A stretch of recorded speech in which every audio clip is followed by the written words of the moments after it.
Y es que, mientras cruceros anclaban en el puerto de La Habana, en 2016 fue descubierto en un puerto de Panamá un barco que contenía tanques de miel de abeja, procedente de Cuba. El pequeño detalle es que además de miel de abeja, los tanques contenían cocaína. 400 kilos en total. Ellos por supuesto que negaron ser los responsables. El hada madrina china nunca va a admitir que transformó la miel en cocaína. Llamando las cosas por su nombre. Para el siglo II a.C., Roma controlaba gran parte de la cuenca del Mediterráneo. Habían derrotado al imperio seleucida y macedonio, dominado las ciudades-estado de Grecia y arrasado finalmente con Cartago después de 3 guerras. Pero en Hispania, la actual España, existía Numancia, una ciudad pequeña, habitada por celtíberos que habían sido la piedra en el zapato para la República, pues eran el único pueblo que no se doblegó ante su poder durante las 2 guerras celtíberas. Roma enviaba legión tras legión y cada vez el resultado era el mismo, los numantinos salían victoriosos. Para derrotarlos de una vez y para siempre, deciden enviar al más prestigioso general de la época, Escipión Emiliano, que había sido responsable principal de la victoria contra los cartagineses en la última guerra púnica. Escipión respetaba y valoraba la valentía y el espíritu de lucha de los numantinos. No deseaba agotar y sacrificar a sus más fieles soldados en una lucha contra un pueblo sin miedo. Sabía que debía cambiar de estrategia en favor de un triunfo indudable. Por eso, en el año 134 a.C., decide levantar alrededor de Numancia un muro de 9 kilómetros de largo y 10 pies de alto. Mientras el muro era construido, soldados romanos atacaban los pueblos vecinos, a los que los numantinos compraban víveres o intercambiaban mercancías, además que habían sido sus aliados contra las legiones romanas en luchas anteriores. El objetivo de esto era reducir al máximo el número de enemigos y debilitar la resistencia. El objetivo del muro era impedir la entrada de víveres y armamento. Después de 15 meses de asedio y casi ningún enfrentamiento directo, el hambre hizo su trabajo y los numantinos perecieron. Al verse vencidos, prefirieron quemar su ciudad antes que entregársela a la República. Muchos se suicidaron, otros fueron atrapados y convertidos en esclavos. Escipión regresó a Roma victorioso, y Numancia quedó en la historia como ejemplo para los valientes. Lo que los romanos le hicieron a los numantinos en el 134 a.C. se llama bloqueo. Lo que el gobierno de Estados Unidos impuso al régimen comunista de Cuba en los años 60, a causa de que Fidelito Piedratiesa y sus secuaces robaran propiedades, se llama embargo. ¡Vamos! Si eres de los adoctrinados que se traga todo lo que dice la propaganda comunista, y piensa que el embargo es culpa de los Estados Unidos, puede que en tu mente creas que tienes razón. Pero no cantes victoria. Porque repasando brevemente la historia te darás cuenta que el único responsable del embargo fue Piedratiesa. Imagina que tienes un negocio, y de repente, en un día tranquilo cualquiera, irrumpen unos bandidos diciéndote que tienes que irte, que tu empresa ahora les pertenece a ellos, así sin más. De un momento a otro tu vida da un cambio radical. Todo por lo que siempre luchaste se viene abajo por culpa de unos ladrones miserables que arrebataron sin piedad tus posesiones. ¿A que no te gustaría que algo así te sucediera? Pues claro que no, a nadie, y esa es la razón por la que el gobierno americano impuso el embargo. A una acción, una reacción, nada escapa de las leyes universales. Si Piedratiesa no hubiese jugado a hacerse el gánster y no hubiera robado propiedades y negocios, el embargo y las sanciones nunca hubieran existido. Coño, monstruo, edifica.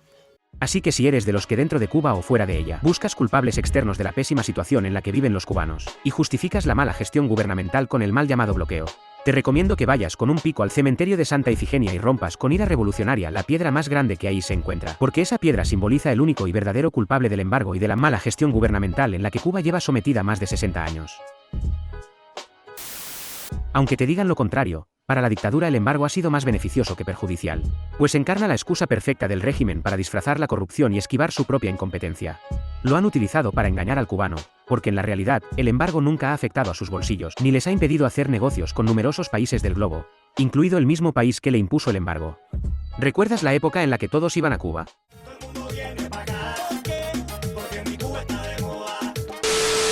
El tiempo en que Chanel paseaba por el Prado y Vin Diesel aceleraba por las calles de La Habana. Mientras todo eso ocurría, la dictadura le vendía visas a ciudadanos americanos para que pudieran visitar la isla cárcel. Cruceros iban y cruceros venían, el flujo era constante.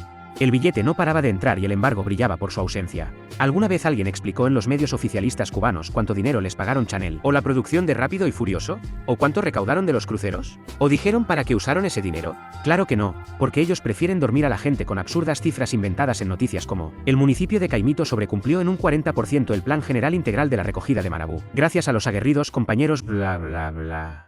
Nunca le informaron al cubano que, solo en la venta de visas recaudaron más de 54 millones de dólares. A eso súmale más de 83 millones extras que recibieron como pago de las compañías de cruceros. Todo esto lo sabemos gracias a documentos públicos, luego que se realizara un juicio contra una de estas compañías que hacía viajes a Cuba en aquellos tiempos. La empresa tuvo que pagar 110 millones en daños, por usar el puerto de La Habana, ya que esto significaba tráfico de propiedad confiscada. En el registro se puede ver toda la información, cada viaje que realizó cada compañía de cruceros, cuántas personas en total fueron a bordo, el nombre de las empresas que que recibían dinero directamente de estas compañías, entre las que se encuentran empresas cubanas como Habanatur, Mambisa, Aries, Comar y Cubanacan, además de Fuego, empresa del cubano-americano Hugo Cancio, que fue el intermediario entre Norwegian Cruise Line y la dictadura cubana en el negocio de los cruceros, y también en la venta de visas a ciudadanos estadounidenses. Encima es el dueño del diario digital On Cuba y del mercado online Catapult, donde venden los mismos productos que la dictadura retiró de las tiendas en moneda nacional, para que capitalistamente los compren los cubanos de fuera a sus familiares dentro, a precios capitalistas. ¿Qué tiene que decirle la tiranía sobre el embargo al cubano, que no tiene familia fuera, para que les compren en Catapult artículos que abundan en cualquier otro país? Nada, no les dicen nada, porque mientras matan de hambre a su pueblo, le siguen vendiendo a los zombies que les creen la idea de sociedad justa socialista. Y por detrás del telón son más capitalistas que Donald Trump. A Catapult no conviene promocionarlo por televisión nacional, pero eso no es problema. Ya para esto el mismo Hugo Cancio tiene plataformas como On Cuba, y caras cubanas conocidas que se prestan para su falta de ética disfrazada de emprendimiento. Pero lo de Cancio y la dictadura no para ahí. Mientras el cubano anda ocupado en sobrevivir cada día, la Oficina de Control de Activos Extranjeros, una entidad gubernamental estadounidense encargada de administrar y hacer cumplir leyes y tratos económicos, le permitió a Hugo Cancio importar autos a Cuba a través de su empresa Fuego Enterprise. Todo con la excusa de apoyar al sector privado. Dice esto porque es la única manera de que el gobierno americano lo deje aprovecharse de los vacíos legales que engullen al embargo. Pero ese cuento solo se lo tragan los mismos que se tragan los cuentos comunistas, porque sabemos, en primera, que en todo trato que se haga con la dictadura, no el pueblo sino ellos, son los que tienen que salir ganando. Y en segunda, que el salario en Cuba de un cubano promedio no alcanza para comprar autos a precios de concesionarios estadounidenses. Este señor es el niño mimado de los narcocomunistas, y el rayo de luz que le hace brillar los ojos a los políticos americanos que romantizan dictaduras y que nada les importa el pueblo cubano, porque ni siquiera les importa su propio pueblo. Hugo Cancio representa lo contrario que los tiranos siempre han querido vender en su campaña contra el mal llamado bloqueo. En física teórica existe una partícula que es capaz de atravesar la materia, se llama neutrino. En caso pues, que el embargo fuera como un muro, Hugo Cancio es el neutrino que lo penetra sin impedimento. No sé pa' qué me la buscan. Quédate con este nombre, porque hablaremos de él con más detalles en próximos vídeos. Norwegian Cruise Line pagó el precio por su error, pero los comunistas, que realmente de comunistas tienen solo el nombre, se quedaron con todo lo recaudado. Y tú de eso no viste ni un peso. El verdadero bloqueo es el bloqueo mental que tienen algunas personas, que aún después de tanto, siguen creyendo en ellos. Coño, monstruo. Edifica. Pero los narcocomunistas en aquella época no se limitaron solo a vender visas y a ser de los proxenetas que a la puta nada le pagan. Ese dinero para ellos es calderilla. La verdadera fuente de ingreso que los ha mantenido a flote por tantos años ha sido, es y será el narcotráfico. Si no has visto este vídeo del canal te lo dejo al final. Y es que, mientras cruceros anclaban en el puerto de La Habana, en 2016 fue descubierto en un puerto de Panamá un barco que contenía tanques de miel de abeja, procedente de Cuba. El pequeño detalle es que además de miel de abeja, los tanques contenían cocaína. 400 kilos en total. Ellos por supuesto que negaron ser los responsables. El hada madrina china nunca va a admitir que transformó la miel en cocaína. Nunca dieron una posible explicación de qué hacía la cocaína dentro de los tanques, en ese contenedor cubano con rumbo a Bélgica. Ni tampoco tomaron acciones legales por difamación en contra de las autoridades panameñas por acusaciones tan graves. Lo dejaron todo así, solo se limpiaron las manos, como siempre. Pero si algo aprendí sobre ellos es a saber que poco hay que creerles.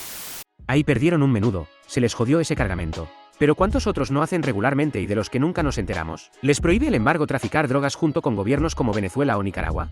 Claro que no. Pero eso tampoco se lo cuentan por el NTV a quienes se tragan sus mentiras. Hoy día son muchos los que están en contra del embargo. Desde los zombies adoctrinados hasta oportunistas que fuera de Cuba organizan campañas en su contra. Incluso también personas que no son cubanos y nunca han puesto un pie en Cuba. O si lo han puesto no han vivido un solo día como un cubano común. Personas que coquetean con ideales socialistas por la única razón de estar en contra de Estados Unidos. Creen que el enemigo de su enemigo es su amigo. Caen en la trampa y compran con los ojos cerrados lo que la propaganda socialista les ha vendido. Y ven en el embargo la razón por la que Cuba no avanza. Error monumental. Lo que esas personas no sospechan es que Cuba se ha quedado detenida en el tiempo por culpa de querer aferrarse a algo que nunca funcionó. Está más que demostrado el fracaso del comunismo como sistema. Murió hace más de 30 años y solo pocos países, todos con gobiernos tiranos totalitarios y corruptos, tienen la desfachatez de obligar a sus ciudadanos a vivir bajo la sombra de un fantasma mientras ellos hacen negocios capitalistas millonarios con miles de empresarios como Hugo Cancio. Coño, monstruo. Edifica. El embargo no es culpable de que el pescador no pueda pescar en una tierra rodeada de agua, ni que el campesino le venda libremente a su vecino las frutas o verduras que Cancio ofrece solo en dólares en Catapult. El embargo no prohíbe la pluralidad de partidos, ni la libertad de prensa, ni la libertad de expresión y el derecho a protestar públicamente. El embargo no asesinó a Oswaldo Payá por crear un proyecto de oposición legal y serio. El embargo no metió presos a niños y jóvenes el 11 de julio, ni es el culpable de tener tras las rejas a cientos de personas por la única razón de no estar de acuerdo abiertamente con la esquizofrenia colectiva en la que obligan a vivir a toda una nación. De todo eso el embargo es libre de culpa. La única responsable de esas injusticias es la dictadura, que trata peor al cubano que todas las dictaduras anteriores juntas. Así que si eres de los que dentro de Cuba o fuera de ella buscas culpables externos de la pésima situación en la que viven los cubanos, y justificas la mala gestión gubernamental con el mal llamado bloqueo, te vuelvo a recomendar que vayas con un pico al cementerio de Santa Ifigenia y rompas con ira revolucionaria la piedra más grande que ahí se encuentra, porque esa piedra simboliza el único y verdadero culpable del embargo y de la mala gestión gubernamental en la que Cuba lleva sometida más de 60 años.